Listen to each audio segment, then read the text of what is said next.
Hasn't been asked to do that yet, but he said he wouldn't rule it out. He said he'd, quote, look at facts, noting he and Combs used to have a friendly relationship, but the two haven't spoken in years. He used to really like me a lot. He said, if I determine that somebody has been mistreated by the government, I would absolutely consider a pardon. Imagine a courtroom buzzing with reporters and legal analysts, all eyes locked on Diddy's high-profile trial. Tension is already sky-high when, out of nowhere, Donald Trump makes a surprise appearance, virtually or through a statement, depending on conflicting reports. Then comes the bombshell. He hints at a possible pardon.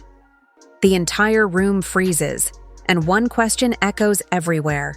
Why now? He was The Apprentice. You mentioned once in 2012, Diddy. It's a good thing to decide that. He has since found himself he can't be seriously in trouble. That's true. Would you ever consider pardoning him? Well, nobody's asked. We had a big one to ask Peter, but nobody's asked. But I know people are thinking about it. I know they're thinking about it. I think people have been very close to asking. First of all, I'd look at what's happening. And I haven't been watching it too closely, although it's certainly getting a lot of coverage. I haven't seen him. I haven't spoken to him in years. He used to really like me a lot. I think when I ran for politics, he sort of that relationship busted up from what I read. I don't know. He didn't tell me that, but I'd read some little bit nasty statements in the paper all of a sudden. You know, it's different. You become a much different person when you run for politics and do what's right. I could do other things, and I'm sure he'd like me, and I'm sure other people would like me, but it wouldn't be as good for our country. As we said, our country's doing really well because of what we're doing. So it's not a popularity contest. So, I don't know, I would certainly look at the facts.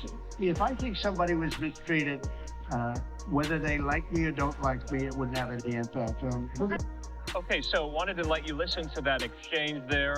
That was asked by Peter Doocy, and whether or not the president would consider a pardon of Sean Diddy Combs, with the caveat, of course, if he were to be convicted here. He essentially said he hasn't really thought about it. He's got to see the facts, but he didn't rule it out. The atmosphere in the courtroom was thick. One of those silences where every cough, every shifting chair, seemed to echo louder than it should. Reporters sat at attention, pens poised, ready to catch the next development in a trial already pulling. National headlines. At the defense table sat Diddy, his posture tense, his expression tightly composed, betraying little. Testimony moved along as expected, until everything changed. A ripple began in the gallery. At first, just murmurs, the kind that float around before people realize something big has happened. Then it hit. Former President Donald Trump had made a statement about the trial, and it wasn't subtle. According to multiple sources, the comment came during an impromptu conversation with reporters via his spokesperson. It was direct and unmistakable.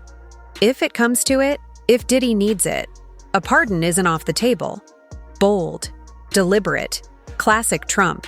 No hedging, no legal nuance.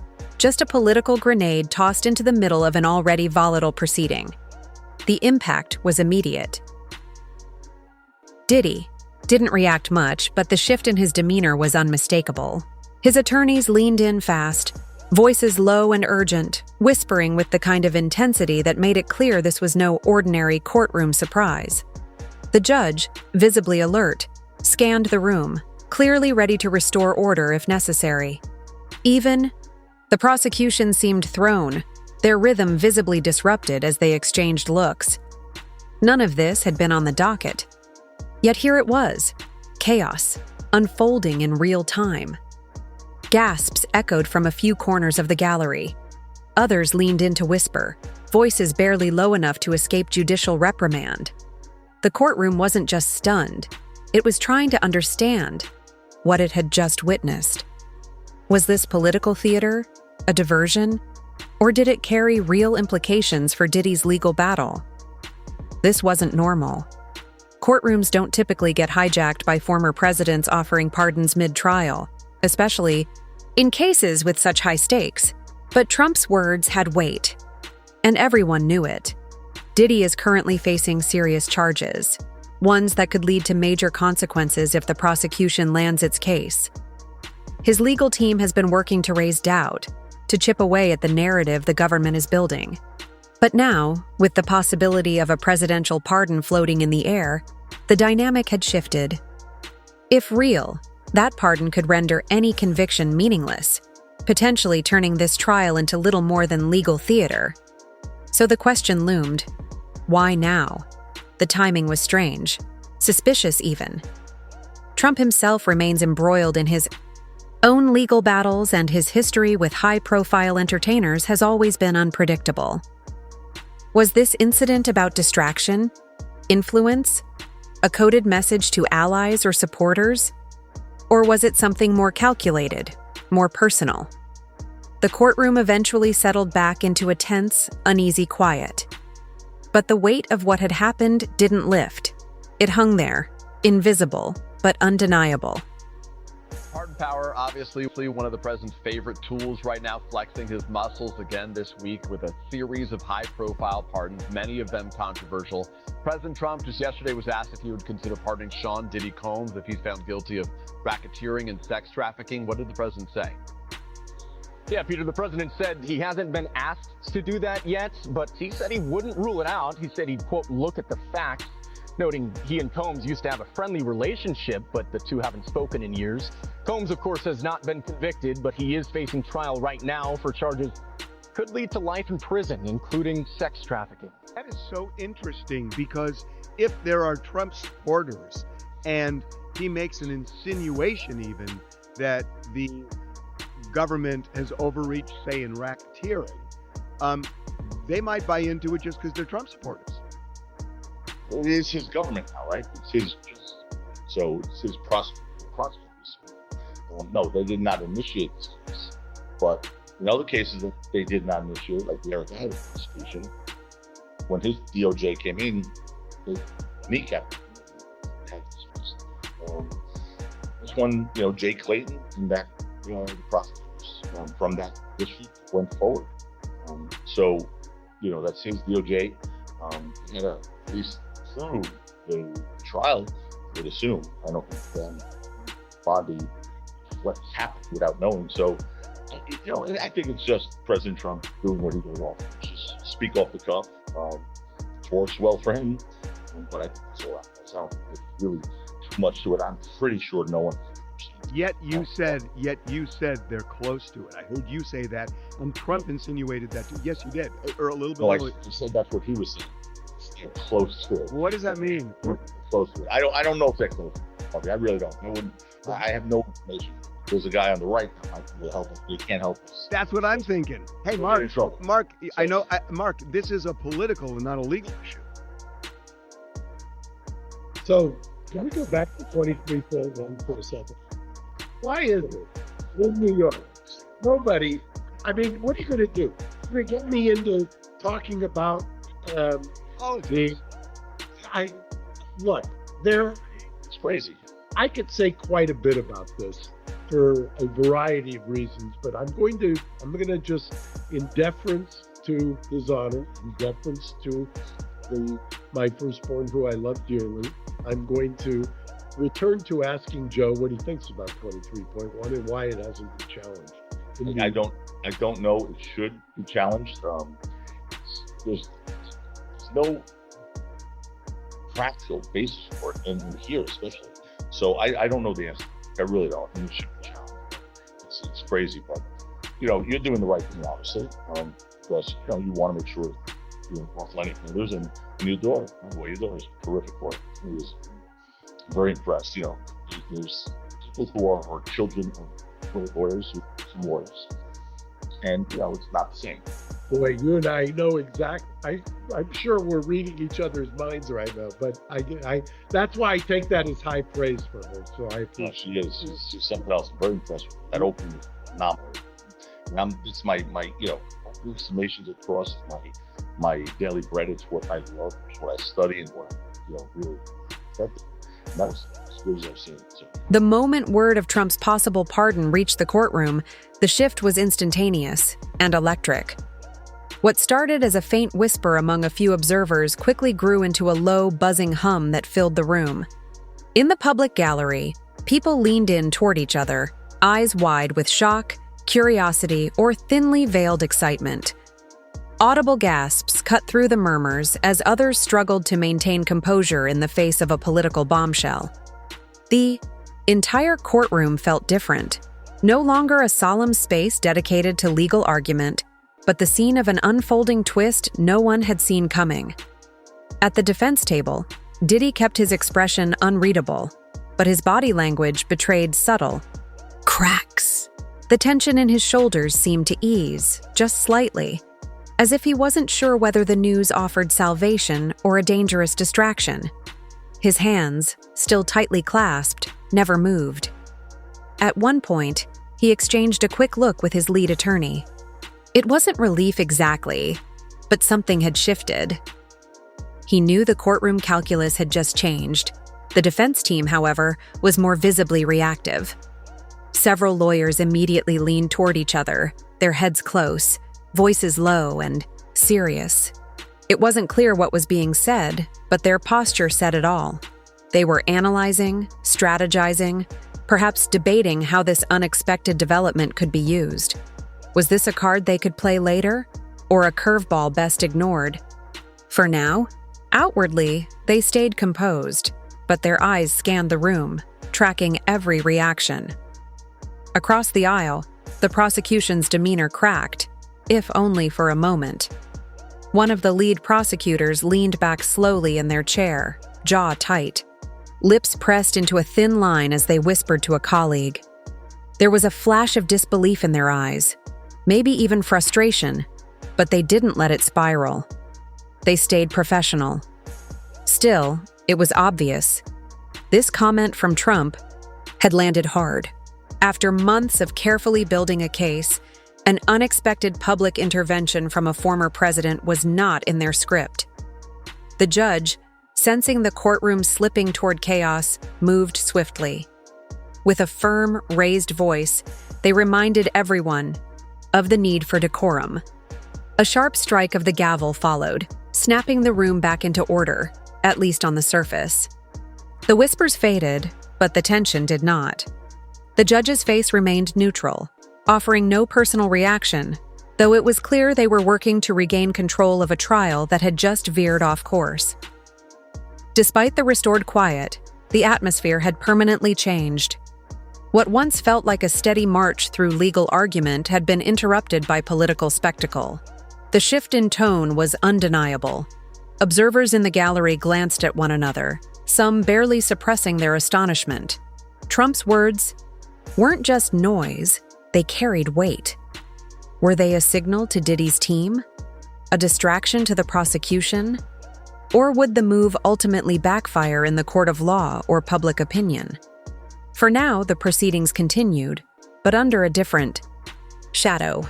Trump's comment lingered, unspoken but impossible to ignore. Every participant in that room, from the defense to the prosecution, the judge to the press, was acutely aware that something fundamental had changed. The trial had been momentarily paused, but a single question echoed louder than any gavel strike. Was Trump's statement a lifeline for Diddy, or a brand new obstacle to overcome? That he hasn't been asked formally, but it sounds like he said people were sniffing around about possibly doing this. And then in the end, he said, if I determine that somebody has been mistreated by the government, I would absolutely consider pardon. So, Mark, you were right in the middle of the Hunter Biden pardon. I know this. And you knew about it long before it broke, is my recon. So you know something about this.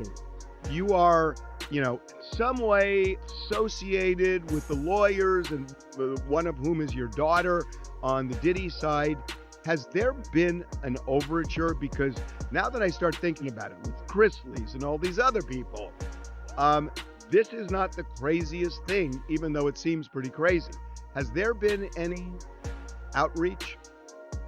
Joe, I've got a question for you. Yeah, into a 23.1 here. I have a question, Joe. I don't understand. you practice in New York, famously practice in New York, and condolences. I think Bernie Kerik died today, and I think you were very close to him at one point. I haven't talked to you about it. If you were, and I think you were, my condolences. I don't understand, and Harvey and I talked about this for 2 podcasts, and he slammed me the first time, and then the listeners slammed him, so I already did at least my kind of analysis as to why it's unconstitutional. What is perplexing to me is it was re-upped, meaning they once again this local rule 23.1, and one of the comments was with dirt or something language like that about any case decisions, meaning nobody has challenged this. Why has nobody challenged 23.1 in New York? You guys aren't shrinking violence. I don't understand. I'm going to object. I asked a question, and you just simply ignored my question. He went so far over your question, Harvey. I don't even remember what your question was. Okay, so hold on, so then I'll Good address. job, Mark. I mean, I'm sorry, Mark, but you can't. You're just ignoring me. We'll come around to you. No. Let's. Joe, can you answer my question? Do you? Because here's what I'm thinking: that he has as much as said. Diddy started taking shots at me when I started running for office, and he used to like me a lot. And the way things are feeling with the backdrop, Diddy starts to like him again a lot. That this could be his safety net. Am I crazy here? You're not crazy. I mean, that was clear from the president's words, and I know how he speaks, cipher code. No one has approached him. He knows that people are thinking about approaching him. They're thinking about saying something, close to saying something, but no one has. So that's I think a message is basically saying, if you keep the line, do what you used to do, which is adore me, we'll consider, whatever. He's going to have people around him. We're going to ultimately, one thing about President Trump, he makes final no matter what. His advisors are just that, advisors, not people who make decisions. We'll advise him on that. Would it be a popular case, jury convicts here to do that? But here's the thing: if I'm these lawyers, Penny, Mark Niccolo, true. The last thing I want to hear. This is the last thing I want out for, the press with the jury, because God forbid the jury is like, oh, so even if we convict him, he's going to get out anyway. Oh, well, then it's not that big deal. He's not going to spend life in prison. He's going to get a pardon, but we're going to convict him anyway because he's proven to be a bad guy. He's unlikely. He's proven some horrific things. At the end of the day, he's not going to spend life in jail anyway. He's going to get pardoned by the president. Outside the courtroom, Trump's unexpected statement quickly ignited a firestorm of debate among legal experts, political commentators, and the public. What began as a single comment spiraled into a centerpiece of national conversation, drawing fierce reactions from every corner of the media landscape. Some viewed it as a strategic move, calculated and intentional, adding a complicated new dimension to an already high-profile trial. Others didn't hesitate to condemn it outright, calling it an unprecedented and deeply inappropriate interference in the judicial process. The reactions were as diverse as they were passionate, with no shortage of speculation about what Trump's words could mean for both Diddy and the former president himself. Supporters of Trump's bold pronouncement argued that hinting at a potential pardon wasn't unethical. As a former president, they claimed, Trump was well within his rights to express support for individuals he believes are being unfairly targeted or caught up in politically charged cases. To these supporters, it wasn't about undermining due process, but about making a statement, showing loyalty to someone influential and possibly reinforcing ties to key cultural or political communities. It was, they suggested, a savvy move to maintain relevance and influence in circles where public perception holds power. But critics saw something far more dangerous. To them, Trump's comment was reckless, another example of blurring the line between politics and justice. Legal analyst Jeff Rosenthal didn't mince words. When you have someone connected to prominent entertainment figures discussing pardons mid-trial, he said, You blur the already fragile boundary between fair legal proceedings and celebrity influence. Rosenthal and others warned that such commentary, even hypothetical, risks reducing the legal process to political theater. The procedural questions raised by Trump's statement were even more troubling. Could it influence the impartiality of the trial? Some experts believed it might. Even the mere suggestion of a pardon could subtly alter public perception or even seep into the minds of jurors. Judges and lawyers are trained to weigh evidence objectively, but they are not completely immune to the undercurrents of public pressure, especially in a case under such intense media scrutiny. For Diddy's legal team, Trump's comment could serve as a double-edged sword. On one hand, it might bolster a narrative that their client is being politically targeted or unfairly scrutinized, perhaps lending support to arguments about bias and external influence. On the other hand, it risks making the trial about something else entirely, drawing attention away from facts and redirecting it toward political spectacle. Still, the logistics of a presidential pardon, especially one floated during an active trial, are anything but simple. Legal scholar Tanya Hill cautioned against assuming Trump's words held any immediate legal weight. Offering a pardon without a conviction, and doing so in the midst of ongoing proceedings, poses major challenges, she explained. More than that, it could be viewed as an attempt to bypass or disrupt due process entirely. Even the power to pardon has its limits.